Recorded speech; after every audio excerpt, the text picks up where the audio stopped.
Welcome to our latest episode of Leadership and Culture in Healthcare. I'm Matthew Wynne, our podcast host, and this week I am joined by Stephen Moir. Stephen, why don't you introduce yourself and explain what you do and maybe some of what you have been doing over the years so people get a bit of a flavour about you.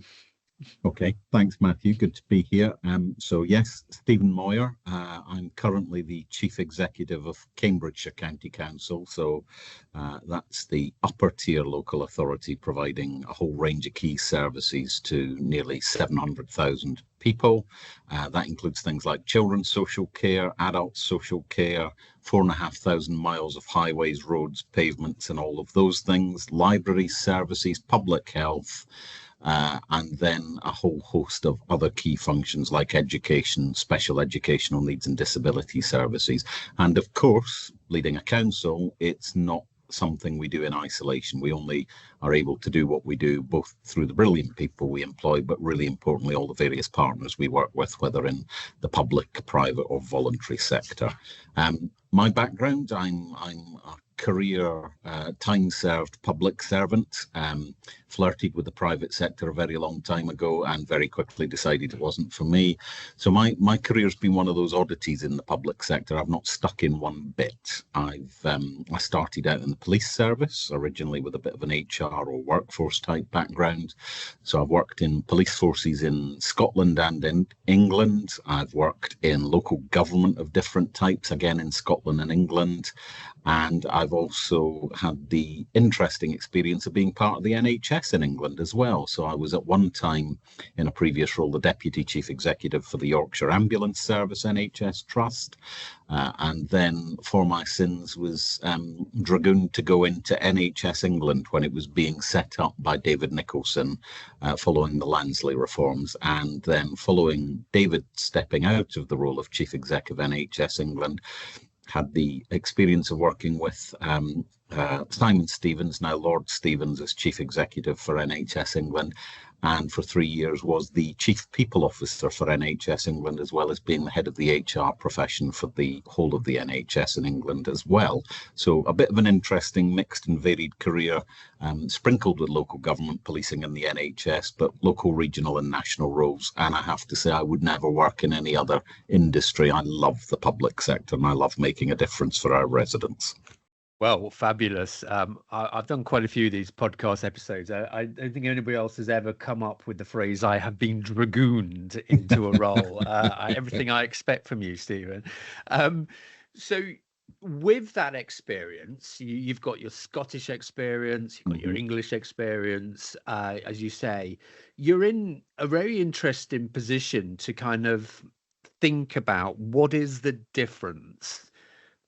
What's the difference between local government in England? So let's focus on England for the time being, and the NHS. What are the facets that we really need to pay attention to? And I think I would follow that up, and as a secondary issue is what does that mean for leadership? Is the leadership ask any different? I guess so. Let's do that in a second. Let's start with What do people listening to need to think about when they think NHS and local government?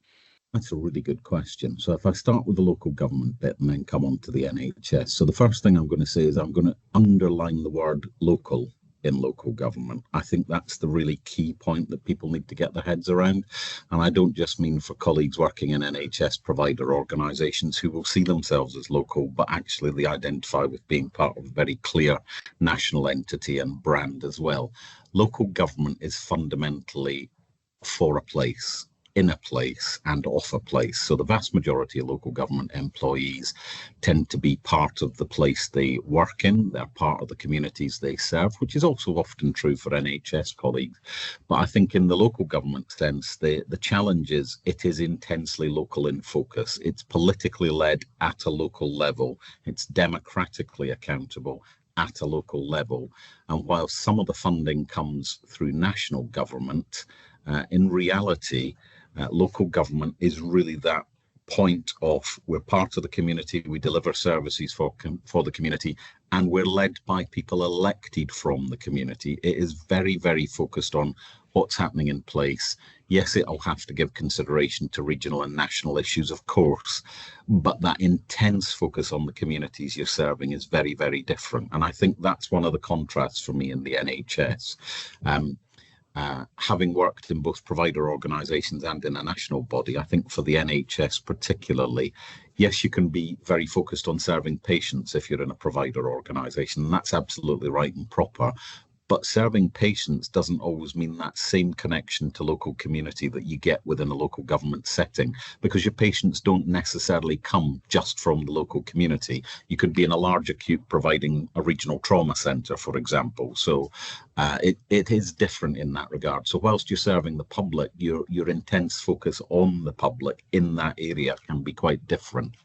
The national bodies are fundamentally different as well, because I think certainly my time and experience in NHS England, and having been a non-exec working in different agencies for the public sector at national level as well, the skill set is different, the focus is different. For NHS England, and even previously for the Department of Health, before it became the Department for Health and Social Care, actually the focus is more about the ministers, the policy, the politics, and I mean the big P politics. And definitely the drive and emphasis is much more top down. It's very much led from the centre, by the centre. The Secretary of State or the Chief Executive of the NHS in England have huge and sweeping powers. And that's not to say that council chief executives like me don't have huge responsibilities and aren't empowered, but our accountability model is fundamentally different. We're accountable to our politicians and to our electorate ultimately.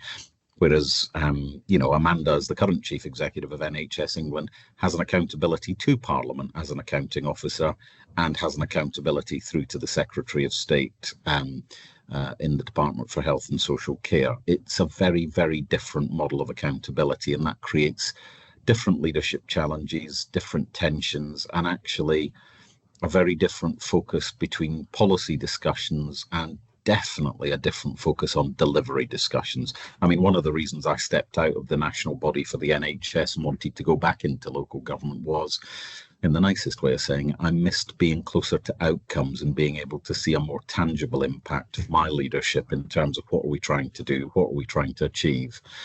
I enjoyed my 4 years in NHS England, the learning, the opportunity, the privilege of being in some of the conversations I was in, absolutely great.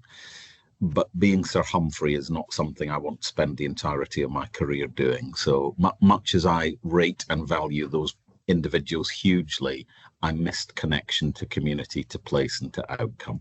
So I've never viewed you as a Sir Humphrey, so that's kind of helpful, isn't it? But let's just unpack that a little bit, because that's fascinating, isn't it? About the different involvement of political realms within decision making. So I think you just said some important things. You said, for instance, the NHS chief executive, and I'm an NHS chief executive in a provider organisation. I'm an accountable officer. Yep. I get a letter, a long time since I got that letter, but I got a letter saying, this is your accountability. You are accountable to Parliament, to the Public Accounts Committee, blah, blah, blah, blah. And there is that kind of hard line, even though I have relative autonomy to do things to lead my organisation. You've just said that that's not the same for local government, and yet there is a government department that is only about local government. So help people understand, because I think this is where some of the confusion comes. Are you accountable as a chief executive for Cambridge County Council to the government department for local government, or are you only accountable to the chair of your council? Right. Good question. So the simple answer is I am not directly accountable to Parliament. I am not an accounting officer. I would not have to attend Public Accounts Committee in the same way as either you as a chief executive of an NHS trust, or indeed a permanent secretary as an accounting officer in a government department. I might be called to attend for specific issues, but I don't have the direct legal accountability that you have as an accounting officer. My legal accountability comes from the Local Government Act of 1989, and my role and the role of a chief executive in a council is termed head of paid service. That's the statutory designation.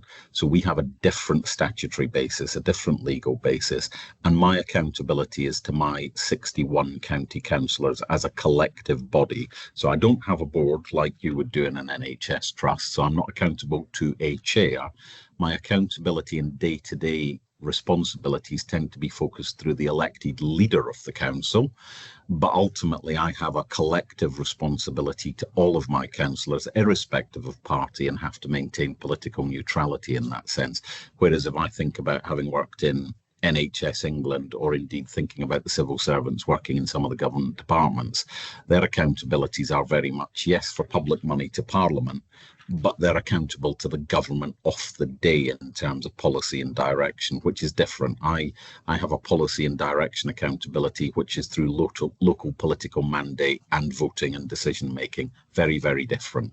In terms of the government accountability, so not directly accountable into government, we don't, it's an interesting point, so it's a good nuance. So the Ministry for Housing, Communities and Local Government is not the only department that touches local government, and that's where one of the complications immediately comes in. So I don't have a direct accountability to MHCLG.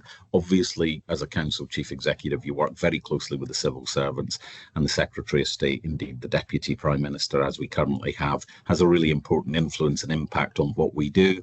But if I think about where I'm also accountable in the services we provide, actually DHSC is really important because of our adult social care and public health accountabilities. Department for Education, hugely important around children's social care, SEND provision and education functions. Department for Transport around highways and infrastructure issues. And I guess that's one of the differences, that I won't say it's simple, because the NHS is a hugely complex beast, and actually the nature of what the NHS has to provide and the types of complex issues it's dealing with are hugely important, of course. But that single line of accountability to the Department for Health and Social Care is very different to local government. And that's why local government is a good term of thinking about it. We are in some ways a localised form of what government does at a national level. So if you think about all of those departments, in many ways, councils have a mirror of those functions, but they're locally directed and accountable through individual councils. Yeah, I mean, really interesting, because we won't get into any more technocratic details on that, because we might switch off half of our. I mean, I'm interested, but other people might not as well. but it's interesting on that range of responsibilities local authorities have, and let's not worry about the tiers of local authorities. No. You know, it would touch on culture, it would touch on healthy lifestyles, it would touch on sport, it would touch on roads, it's I think you said there were kind of three main departments probably, but that it touches on a whole span of government, doesn't it? Which is your analogy of why it's a kind of mirror image of what happens, apart from maybe defence at a national, the Home Office perhaps, at a national level.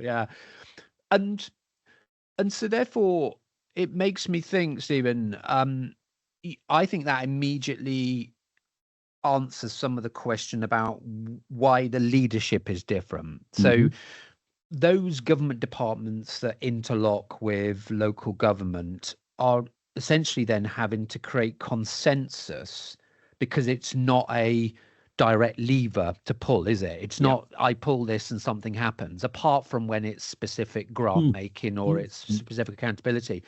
Otherwise, I assume you're always in conversations, when you are in conversations with national realm, about finding the most appropriate way, because it always has to be viewed through a lens of it's my political local accountability that comes first. Is that a right characterization? I think that's a really good way of describing it, Matthew. I guess I would just say that there are some levers central government can pull, and it's not just financial. Clearly, they can give us particular legislative responsibilities, which is a good way of making sure they get things from us, and that includes.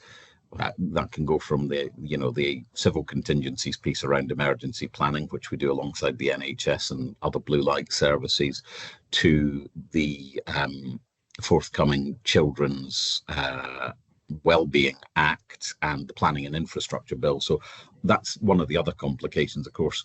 there's just a multiplicity of legislation that can be enacted that can impact on what we have to do. So, yeah, I think your analogy earlier is good. When I worked in Edinburgh City Council, I think we used to say we had something like 700 discrete services we provided.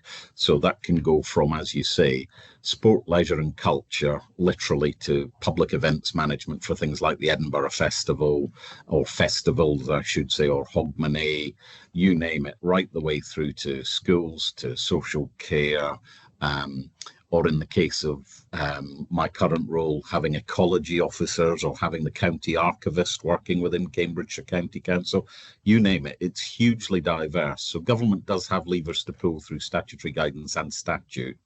But my fundamental leadership direction and our political direction is set by my local councillors. They set the business plan for the council. They set the vision and priorities for the council. And ultimately, they're the ones that make decisions on council tax and other fees and charges. So they decide how much the balance of funding is from the local population versus the grants we receive from government. So yeah, the contrast is very different. I don't have NHS planning guidance sending down from on high every year at whatever point it eventually emerges to tell me what we need to do.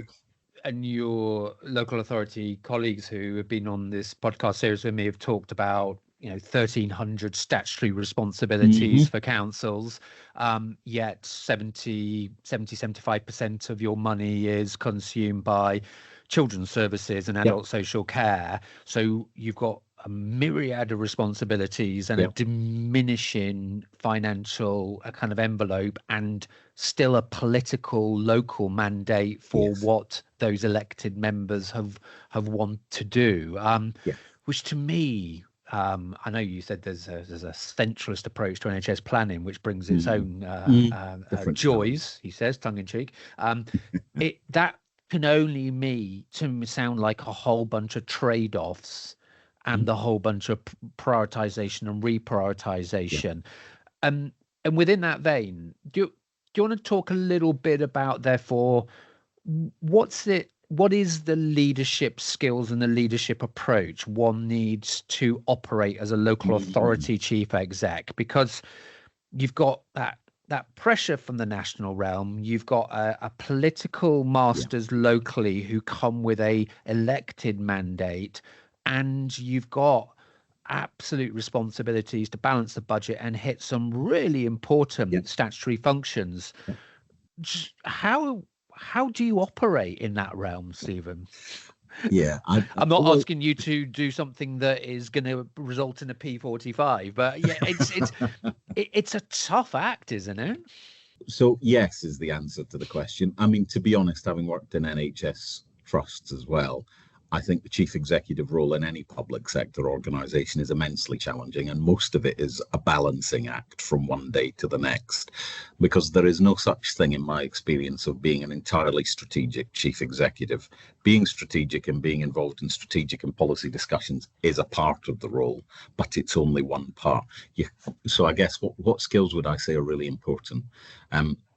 Agility, because you will have to flex on any day from being in a strategic space or a governance type role to sometimes right down in the weeds on operational issues, because that might be the thing that needs your attention, time and focus there and then.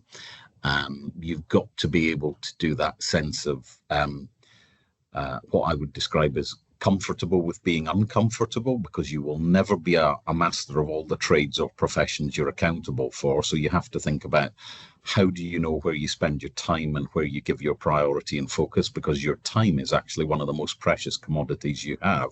Where you give the balance of your time should be taking into account where your politicians are, where your services are, where your funding is, and what your residents' feedback is. So actually, you've got to really constantly be scanning the environment internally and externally and thinking about, where do I need to give my effort, my time? And that's why that flexibility and agility is a really important leadership commodity. I think looking at some of the brilliant chief executives, chief constables and others I've worked with and for, the learning I've always taken from them is, there's some great things that they taught me. One is triangulation is key.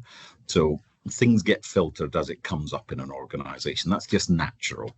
And yes, you have to work with a great team. Yes, you want to appoint a team of people. Certainly your immediate team of exec directors, you want them to be superb at their professional areas. You want them to work collaboratively and well as a team. You want to work with a high degree of trust with them and also be able to be challenging in a supportive way.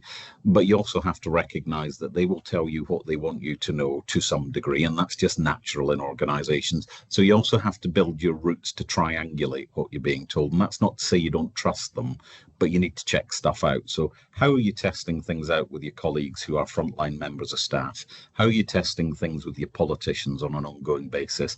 Really importantly, in the complex public sector landscape we operate in England and in Cambridgeshire particularly, how are you checking things out with your public sector colleagues and partners who are touch points on many of the things you're doing? So I think that sense of agility, flexibility, the ability to move from strategic to operational and back again really quickly, all really important.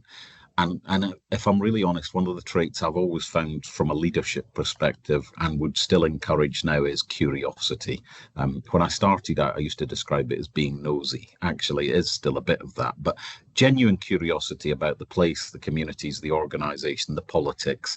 And the politics bit is a fascinating one. You have to be politically alert, politically sensitive, and able to interpret politics without being active politically yourself, because I'm legally not allowed to give a political view on things. I have to remain politically neutral because I have to work with the whole of my council, who can be of a variety of political persuasions, or indeed none, because they can be wholly independent councillors that have stood on their own ticket for their own reasons. So it's really important that I have an appreciation, a sensitivity, and an ability to work with politics, but I can't be political myself. I love it. The curiosity thing's fantastic. I just love the complexity. I love the differences. I love the fact no day is the same. I'm grinning as you speak because I just get an image of Stephen Moir balancing and moving and shaping every day in terms of what you're doing, which is probably what you are doing all the time, physically and mentally, to get all that done. It kind of begs the question for me as I'm listening to you, Stephen, is part of these podcasts is about leadership, but part of them is about culture. And when I think about my responsibility to develop culture in my organization, I can set that. I don't set it. We set it as a team, and we do it as an organization. But it's quite clear because we've got a purpose. We know what we provide. We know what we need to do, and the culture is about how to do it. I suppose the question is it trickier to do that cultural setting and cultural making in a local authority organisation because of what you've just said of all those dynamics? If you've got a political realm, whether people agree with the political realm or not in terms of their politics, that has a big role in setting what the organisations do. And then you've got how the organisation, because I forget how many people you employ in Cambridge County Council, but it's really important there is a culture and a good way of being public servants. So is that harder? Is it easy? How do you go about it?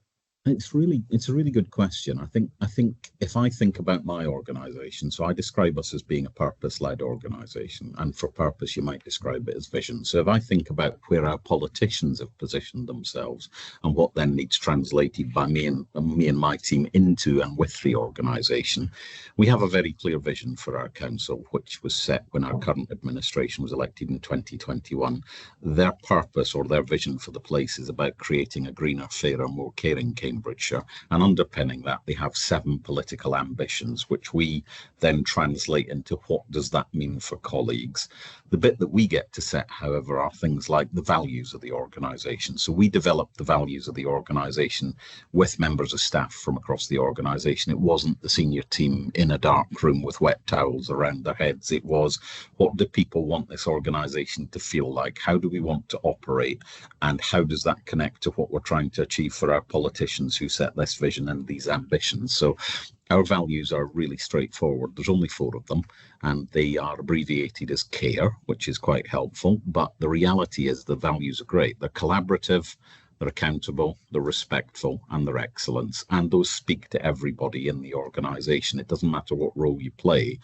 the way those values are articulated and broken down, the how is as important as the what. So if I have a children's social worker, yes, their role and what they do is phenomenally important, but how they do it has to be aligned to the values. So in terms of creating the conditions, the culture and the climate, I think actually you've probably got just as much opportunity as a local government chief executive as you do in any other part of the public sector. You might just have to do some slightly different translation at the top from your local politicians versus national policy direction coming down from a government department. But I think actually that's probably partly because of my background coming from an HR workforce type professional remit. That's one of the best bits of the job. I actually think trying to talk about, espouse the values of the organisation, appreciate and encourage the great work our people do and showcase it in the right way and recognise it in the right way is one of the best parts of the job. I mean, don't get me wrong, the job is multifaceted and varied, but one of the very best parts is how do you grow a sustainable organisation? How do you make sure people have a great experience of being part of this team? How do you help them achieve their best and realise their potential?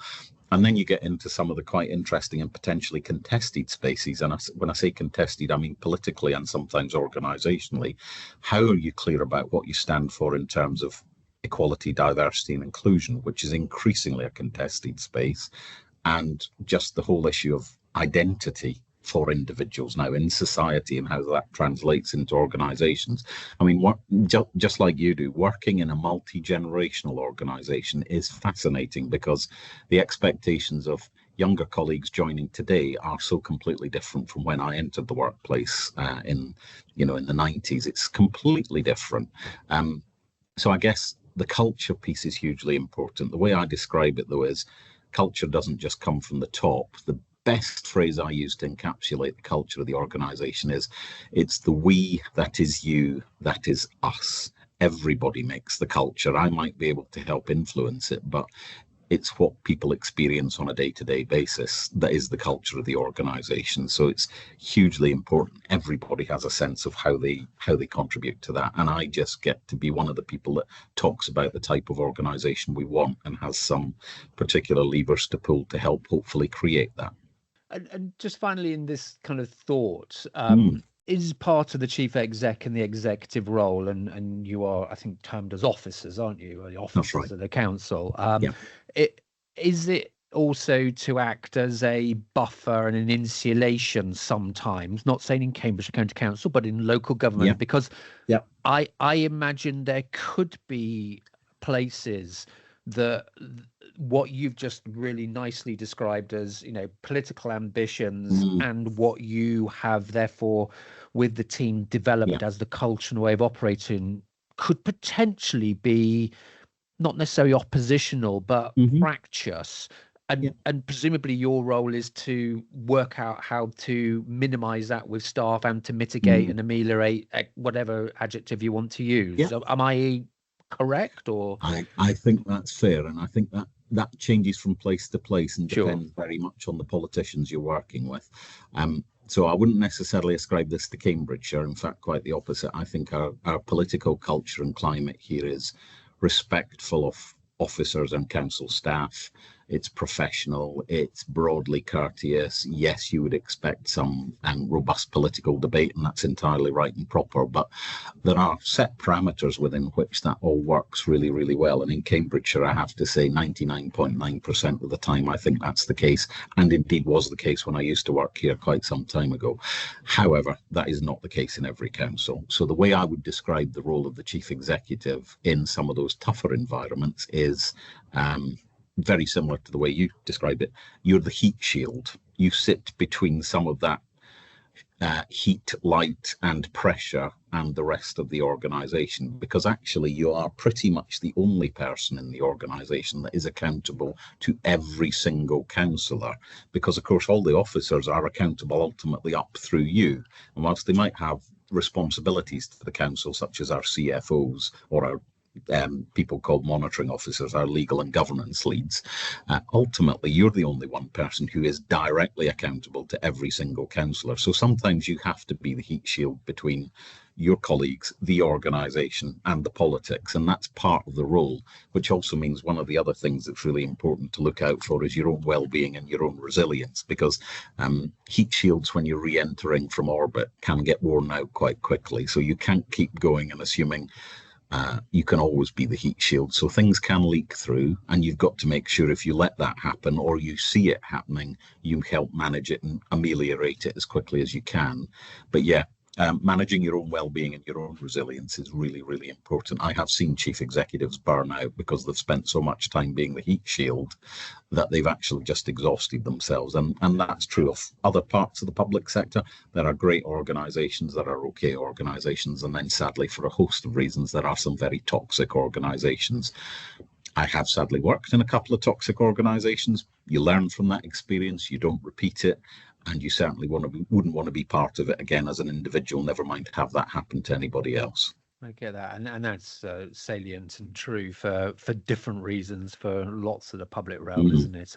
You're no good to anyone into leadership if you're not able to look after yourself, frankly. Yeah. And let's just into the final bit of the podcast then, Stephen. It's a very interesting time for you and the council.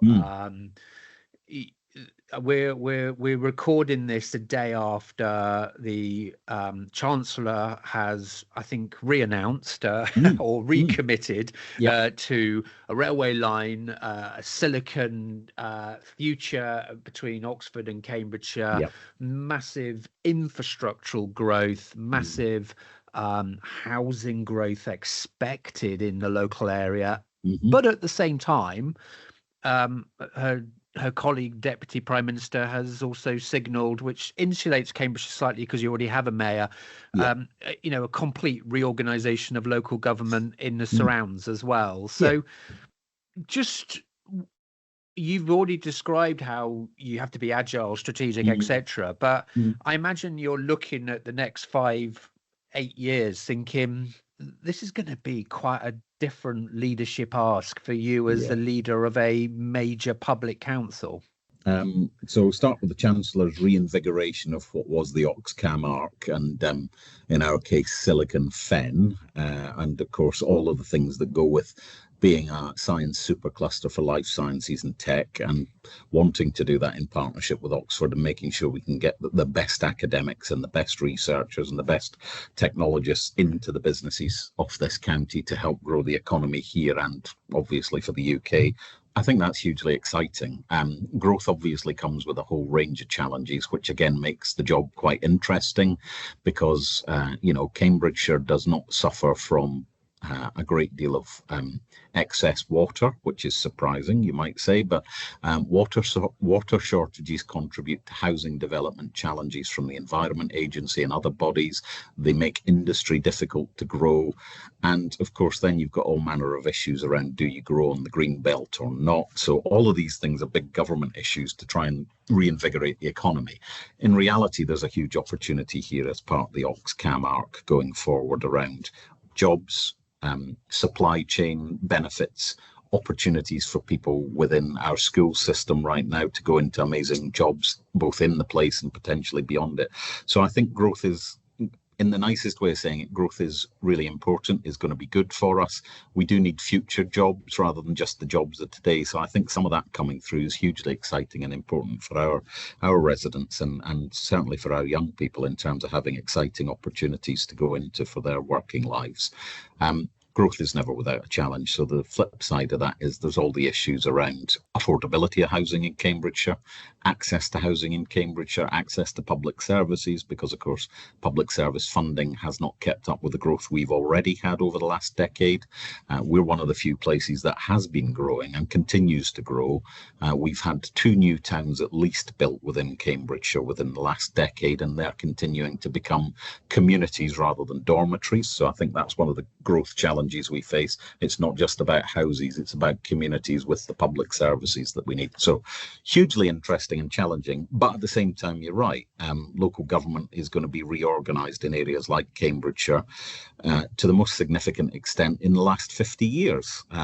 So there will be changes to the way councils are configured, and we'll go from our current setup in Cambridgeshire of a county and 5 district councils to having what's known as a unitary council. So in effect, bringing together all the things we do with all the things our district partners do. So that means it would be a single council serving part of this place, doing everything on behalf of residents as a council does, similar to how London is organised, similar to how other parts of the country are organised. So yes, it's going to be a massive change, but that's actually quite exciting. So I come back to, why do I like public service? Well, it's about making a difference. Why did I come from an HR and workforce background? Well, actually, that's about organisational change in my head, and how you transition and make those changes work well for your colleagues and create sustainable organisations where people want to be part of them.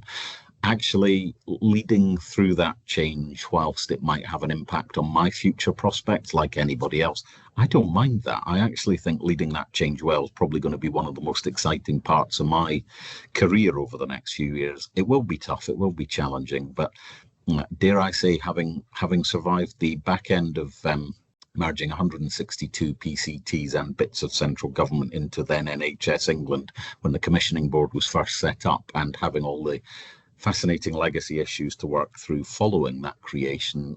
In some ways, this is not on that scale, but actually it's an opportunity to, the way I describe it is, the legacy Cambridgeshire County Council leaves, and the legacy I leave as potentially the last chief executive of Cambridgeshire County Council, is a huge privilege. So it's a privilege for the organisation. It's going to be a privilege for me.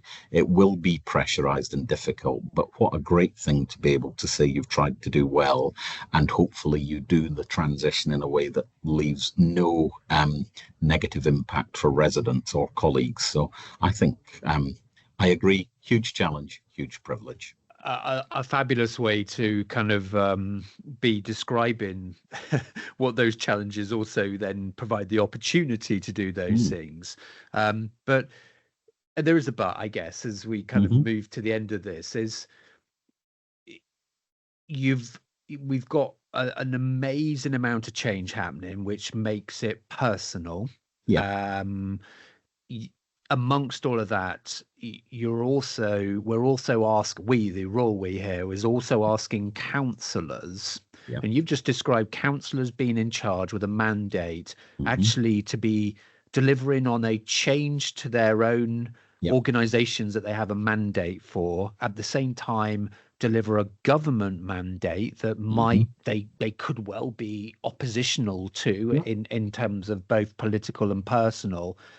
And then I think thirdly, there is, and given I'm a resident of Cambridge, I think it's such a fabulous opportunity, but the accrued benefits can't just be nationally, international. We think 45 minutes drive from Cambridgeshire has some very inequalities and poverty in Cambridgeshire sense, but also in national sense. It has to be beneficial for all, not just those that sit outside the county that might get the benefits of amazing development. So you've just described opportunities, but that's a tough leadership ask to balance all of those things in your position, isn't it? Yeah, it will be. It is already. I mean, the interesting one on councillors. So we have full council elections going ahead in May. So in a matter of weeks in Cambridgeshire. So all of my existing county councillors exit at that point. Some of them are going to be standing for re-election again, and hopefully a number of them may succeed and come back, but we are likely to have also a number standing down, not seeking re-election. So we have some new councillors. With one of my other hats on, I'm the returning officer for the county council elections. So one of the things I'm having to be really upfront about, and we're already preparing for, is thank you so much for your willingness to stand in terms of local elections and be elected and be counted by your residents and constituents. By the way, when you join us in May 2025, you need to understand that you'll be writing yourselves out of your organisation by 2028 if the government's timeline works. So yes, we're just being really upfront with politicians that actually, despite the fact they will come in and they will have ideas, they'll have priorities, they'll have constituency needs and wants, their single biggest overriding responsibility is to help ensure politically that we have a safe and legal transition to the successor councils that will be created. And I'm having to just make that really explicit already in some of the materials we're preparing for those who are going to stand for election and as part of their induction programme. One of the really tough things to tell them is, by the way, not only will you not be able to serve for a full 4-year term as a councillor, because we'll probably not exist within that period in our current form, but equally, I can't guarantee you'll be re-elected because you'll have to stand again, and there will be fewer councillors following reorganisation, not more. And that means that you'll be up against tougher competition. So it's a big ask for them. And then for me as a chief executive, yeah, you're right. It's a huge challenge. I guess one of the advantages is I have written myself out of an organisation before, so I know what it feels like. I know how to manage it. It was actually this organisation previously, some time ago, I wrote myself out of it when we were creating a whole suite of shared services. Whilst I will say that my judgment at that time was clearly correct, and I'm now dealing with the legacy of some of that, understanding what it's like to leave an organisation, understanding what it's like to leave well, and understanding why your legacy and your personal imprint through that and how you manage the change impact on you is probably one of the most important things for any chief executive in a public sector organisation. I have a definite time frame to work within. Actually, I think for all of us, one of the most important things to know is, when is it time to go and how do I make sure I leave well? That's not always the case because sometimes we're not the masters or owners of our departure. But I think where you have the opportunity to own your departure, you own it well, and you understand your timescales. So again, I think without sounding overly positive, I think that's quite an opportunity to know that I have a lifespan in this role that I can work to, and then what comes next is actually my choice, not anybody else's. Stephen, it's been really interesting listening to you. The responsibilities of Cambs County Council, 4,500 miles of highway, some variable, some fantastic, and not just because of what the county council does, because of topography and sunken roads in the fens, no doubt. Your span of experience across the police, local government, the NHS is really interesting, and I think you gave us some really great differences and highlighted how the local government is different. Local government is local. Local government is consensual. Local government is led by councillors with a mandate to deliver things, and you sit underneath that as the head of that paid service. But I think you also gave us some real great insight into how you then operate as a chief executive, still able to set that culture, still able to work, having to look after yourself, and, you know, leaving an organisation well in the future as local government reorganises, but with a great legacy for the next set of leaders to come on and build on, is something, frankly, to be admired and applauded. And if you can pull all of that off, you will. I think in local government they give you they do images, they portrait or put you up on the wall. Maybe that's the next thing for the Stephen Moir picture to be there of the man who left this in a fabulous situation. Yes, that would be interesting. They tend to put pictures up of the councillors, not the chief executives. But my trend, couldn't you? Yeah, my name's up there on a board. We do have a board where we have the list of all the chief execs of the county, and looking back over those names, it will be nice to be able to hopefully say, and I'm the one that saw it through to its next phase. Stephen, on that note, thank you so much for spending time with me on leadership and culture in healthcare from a perspective of local government, and sharing your insights into leadership and the whole approach of being a fantastic public servant. Thank you so much. Thank you.